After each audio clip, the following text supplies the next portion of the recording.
Mabuhay mula sa puso ng Maynila, isang institusyon na mayaman sa kasaysayan at kultura, ang Far Eastern University. Sumisid tayo sa natatanging koleksyon ng sining, isang pagdiriwang ng talento at pagkamalikhain.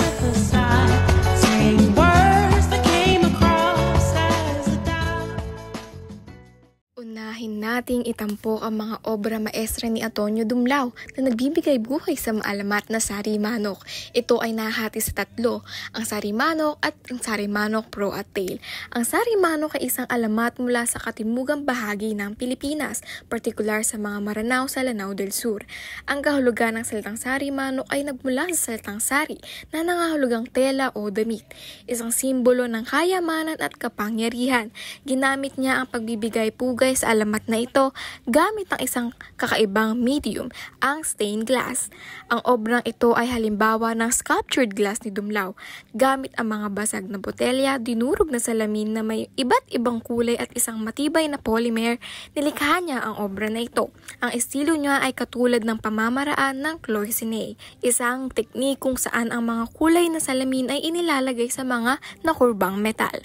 Ang makulay na buntot ay sumisimbolo ng pag-asa at katatagan. Ito ay pagpapakita ng kanyang husay at talento sa paggamit ng mga basag na salamin. Ang koleksyon ng mga sari-manok ni Dumlao ay isang pagtatangi na sumisimbolo ng nasyonalismo at patriotismo, mga halagang pinanindigan ni Dr. Nicanor Reyes. Pag-usapan naman natin ang mahalagang obra ni Francesco Ricardo Monti, ang serye ng Basiliefs na nagpapakita ng apat na makasaysayang panahon sa Pilipinas. Sa Basilief ng panahon ng industrialisasyon, makikita ang mabilis na pag-usbong ng teknolohiya, kalakalan at mga infrastruktura. Pinakita rin ang mga makina, pabrika at mga taong tutulungan na sumisimbolo sa paglipat ng Pilipinas sa isa pang pangmordenong lipunan. Sa Basilief naman ng panahon ng Kastila, ibinigyang diin ng matinding impluwensya ng Espanya sa Pilipinas sa loob ng mahigit 300 taon. Makita dito ang mga simbahan, mga reliyosong figura at mga simbolo ng pamahalaang kolonyal na sumasalamin kung saan hinubog ng kolonyalisasyon ang ating bansa. Sa Basilief naman ng panahon ng mga Amerikano, itinampok ang mga pagbabago noong panahon ng pamumuno ng mga Estados Unidos sa Pilipinas. Makikita ang mga eskwelahan, demokratikong ideya at mga bagong infrastruktura. Pinapakita dito kung paano binago ng mga Amerikano ang bansa sa unti-unting pagbuo ng kaisipan sa sariling pamamahala.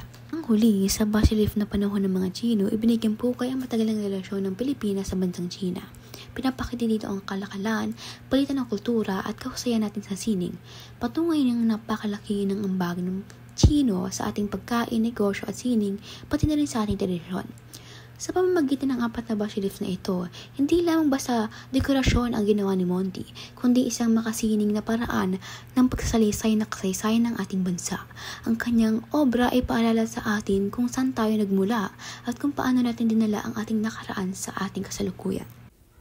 Sa puso ng FEU, makikita ang isang makulay at makapangyarihang obra sa labas ng chapel, ang Our Lady of Fatima. Ginawa ito ng national artist na si Vicente Manansala, isang pioneer ng transparent cubism. Sa pamamagitan ng kanyang natatanging teknik, ang salamin ay nagiging buhay, pinagsasamang liwanag at kulay upang magbigay ng malalim na kahulugan. Ang stained glass na ito ay hindi lang basta likhang sining. Ito ay simbolo ng pananampalataya at proteksyon na nagbibigay inspirasyon sa mga tama raw. Sa bawat piraso ng salamin, makikita ang kwento ng pag-asa at lakas, nagsisilbing gabay at paalala sa lahat ng miyembro ng FEU. At sa center ng FEU, ang Dr. Nicanor Reyes Memorial Quadrangle, isang kahanga-hangang copper sculpture na ipinanganak mula sa pagkamalikhain ni Vicente Manansala. Binubuo ito ng 4 na platform, bawat isa ay nagsisilbing paalala ng mga mahalagang prinsipyo ng FEU. Ang unang platform, ang karapatan sa edukasyon at kalayaan. Ang ikalawa, ang Kalintao Code na sumisimbolo ng tapang at karunungan. Ang ikatlo, ang mga institusyon ng FEU at ang panghuli naman, ang 3 isla ng Pilipinas at ang 10 utos.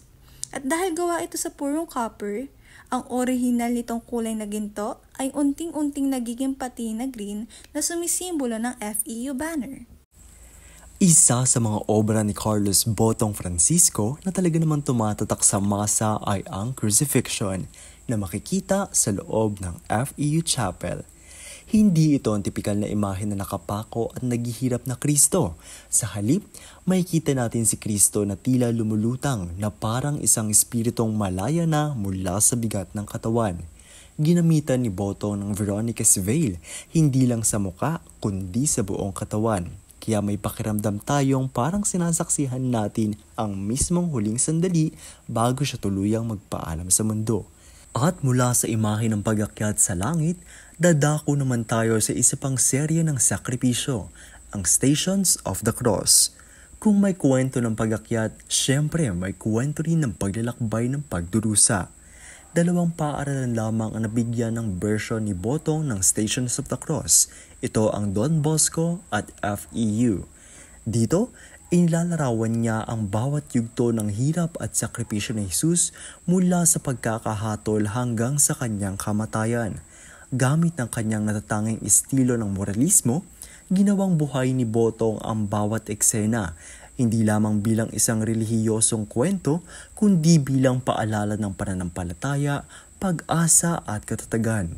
Sa paggamit ng kulay, galaw at emosyon sa kanyang obra, nagiging parang makabagong Via Dolorosa ang kanyang pagpinta, isang paraan upang damhin ng bawat nakakakita ang bigat at bawat hakbang ni Kristo patungo sa Kalbaryo. Matapos ang pagninilay, dumako naman tayo sa obrang puno ng kasiyahan at kultura sa Fluvial Parade. Ipinunta ni Botong ang makulay na kapistahan ni San Clemente sa Angono, Rizal. Dito, makikita ang mga higantes, mga bangkero, mga ngisda, mga tatanda na nagdarasal at mga batang naliligo sa ilog. Lahat nagsama-sama sa isang masiglang pagdiriwang. Kahit puno ng detalye, maayos ang daloy ng eksena. Parang isang malaking sayaw ng komunidad sa tubig.